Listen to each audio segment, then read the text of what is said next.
मुसलमानों हमने दुरूद भी छोड़ दिया। और कितनी बड़ी फजीलत है दुरूद शरीफ। इमामुल अंबिया महबूब किबरिया हजरत मोहम्मद मुस्तफा सल्लल्लाहु ताला अलैहि वसल्लम की जात अक़दस है, फरमाया जो मुझ पर एक दफा दुरूद पढ़ता है 10 नेकियां उसके नामाए अमाल में लिखी जाती हैं, 10 गुनाह माफ कर दिए जाते हैं, 10 दर्जे बुलंद कर दिए जाते हैं। इरशाद फरमाया मोहम्मद अरबी सल्लल्लाहु ताला अलैहि वसल्लम ने मुझ पर कसरत से दुरूद पढ़ा करो, जो मुझ पर कसरत से दुरूद पढ़ेगा कल कब्र से उठाया जाएगा, इसके मुंह से कस्तूरी की खुशबू आएगी। इरशाद फरमाया मोहम्मद अरबी सल्लल्लाहु ताला अलैहि वसल्लम ने मुझ पर कसरत से दुरूद पढ़ा करो, जो मुझ पर कसरत से दुरूद पढ़ेगा कल कयामत का दिन होगा, पूरी जमीन ताबे की होगी, सूरज 1 मील करीब होगा, औलादे माँ बाप से भागेंगी, माँ बाप औलाद से भागेंगे। मैं काली कमली वाला वादा करता हूँ अपने साथ जन्नत में ले चलूंगा।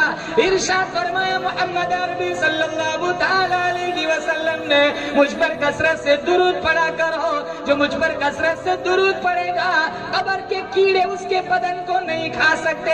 अरे तुम्हें क्या मालूम हम किस नबी के उम्मती हैं? आदम सफीउल्लाह, नूह नजीउल्लाह, इब्राहिम खलीलुल्लाह, इस्माइल ज़बीहुल्लाह, मूसा कलीमुल्लाह, ईसा रूहुल्लाह, 1,24,000 अंबिया के सरदार मुझे आपको मुफ्त में मिल गए, हम उस नबी के उम्मती गए। अरे प्यारी प्यारी उंगली का इशारा चांद को किया, चीर के 2 टुकड़े हो गए, हम उस नबी के उम्मती है। आयशा सिद्दीक़ा रज़ियल्लाहु ताला अन्हा फरमाती है मैं सोई हुई थी, मेरी आंख खुली, मैंने देखा सरकार सजदे में इतना रोए, मुझे डर लगने लगा कहीं मेरी मांग तो न उजड़ जाएगी। जब आप सलाम से फारिग हुए मैंने पूछा या रसूल अल्लाह इतना रोना क्यों आ गया? फरमाया आयशा मैं सजदे में अपनी उस उम्मत की बख्शिश की दुआ मांग रहा था जो मुझे देखेंगी नहीं, कलमा मेरा पढ़ेंगी। हम उस नबी के उम्मती हैं, एक वक्त में 2 पत्थर पेट पर बांध कर अल्लाह का कुरान पढ़ा।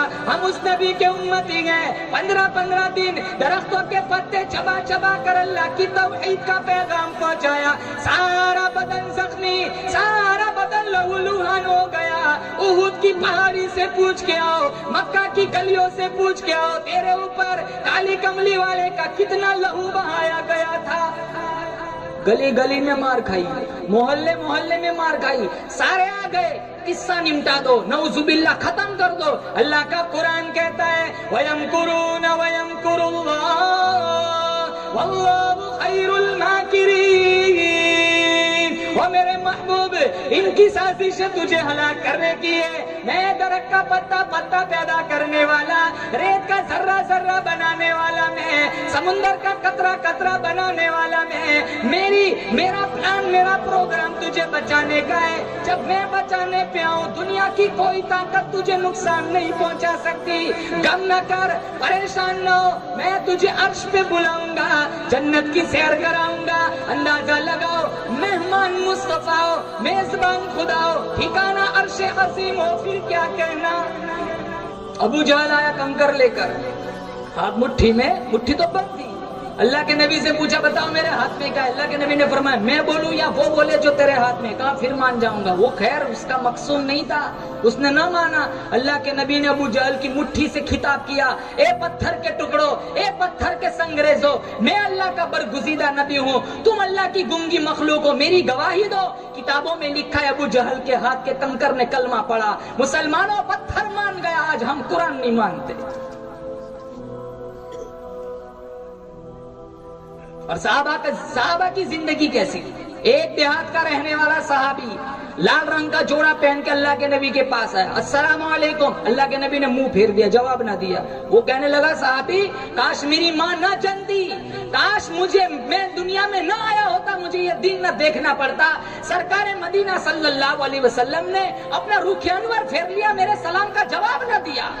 साहबा से पूछा मेरा कसूर बताओ। कहा ये जो लिबास पहना ये औरतों का लिबास है, मर्द नहीं पहनता, ये मर्दों के लिए हराम है।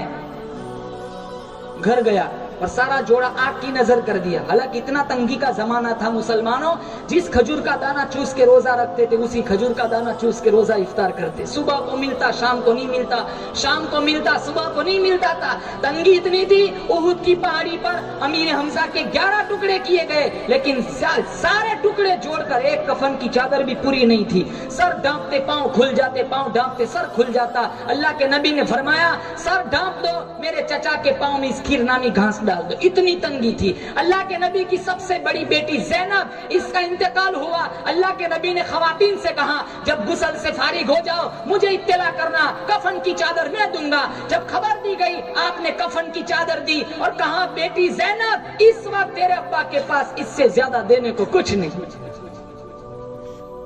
امام الانبیاء محبوب کبریا حضرت محمد مصطفیٰ صلی اللہ تعالی علیہ وسلم خاتون جنت کے دروازے پر تشریف لائے, آواز لگائی لختے جگر نور نظر اندر کو آنا چاہتا ہوں. اندر سے آواز آئی ابا جان اندر آنے سے پہلے اپنی چادر اندر پھینک دو. چادر اندر پھینکی بعد میں تشریف لے گئے. پوچھا لختے جگر چادر پہلے کیوں منگوائی؟ فاطمہ الزہرا فرمانے لگی ابا جان حالت اتنی خراب ہو گئی, تنگی اتنی ہے, فاقہ اتنا ہے, پورا بدن ڈھانپنے کے لیے گھر میں کپڑا کوئی نہیں. ایسی تنگی کا زمانہ. صحابی نے سارا جوڑا جلا دیا. پھر اللہ کے نبی سے ملاقات ہوئی, کہا وہ کپڑوں کا کیا کیا؟ کہا وہ تو میں نے سارا جلا دیا. ارے کیوں جلایا؟ پھاڑ کے دوپٹہ بنا تھا تیری بیوی پہنتی. کہا جن لباس کو دیکھ کر آپ نے چہرہ پھیر لیا, کسی اور کے جسم پر دیکھنا میں گوارا نہیں کرتا.